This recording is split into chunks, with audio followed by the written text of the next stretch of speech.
কক্সবাজার সাগর তীর জুড়ে মানুষ আর মানুষ, যেন সাগর তীরে চলছে আনন্দ উৎসব। পর্যটকরা বালিয়াড়ি পেরিয়ে দল বেঁধে নামছেন সাগরে আর মেতেছেন সমুদ্র স্নানে।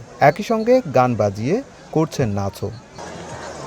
সাপ্তাহিক ছুটির দিন, তাই সৈকতের প্রতিটি পয়েন্টে পর্যটকের উপচে পড়া ভিড়। নোনাজলের পাশাপাশি পর্যটকরা মেতেছেন বালিয়াড়িতেও। ছুটির দিনে আসলে আসার আগ্রহটা একটু বাড়ে আর কি। আর শীতের আমাদের সাথে মিষ্টি রোদ খুবই ভালো লাগতেছে। আমরা এখানে আসছি কক্সবাজার আসছি সমুদ্রের পাড়ে, সবাই এনজয় করছে আমাদের সাথে। এই সময়টাই সবথেকে বেশি উপভোগ করার সময় আমার মনে হয় কক্সবাজারে। এখন চলছে পর্যটন মৌসুম, তাই পর্যটন স্পটগুলোতে নিরাপত্তা জোরদারের দাবি পর্যটন ব্যবসায়ীদের।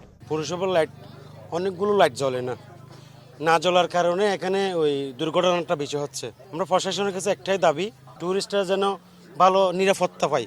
তবে ট্যুরিস্ট পুলিশ জানিয়েছে সৈকত সহ পর্যটন স্পটগুলোতে সার্বক্ষণিক নিরাপত্তা জোরদার করা হয়েছে। এখানে যারা পর্যটকরা আসছেন যাতে নির্বিঘ্নে সাগর এলাকায় সাগরের অপরূপ দৃশ্য অনুভব করতে পারে, উপভোগ করতে পারে, তার জন্য আমরা সর্বাক্ষণিক পুলিশের নজরদারিতে আমরা আছি। সমুদ্র সৈকতের পাশাপাশি পর্যটকরা ভিড় করছেন saint Martin, Himchhari, marine drive ও পাথুরে সৈকত ইনানিতে। সুজাউদ্দিন রুবেল, সময় সংবাদ, কক্সবাজার।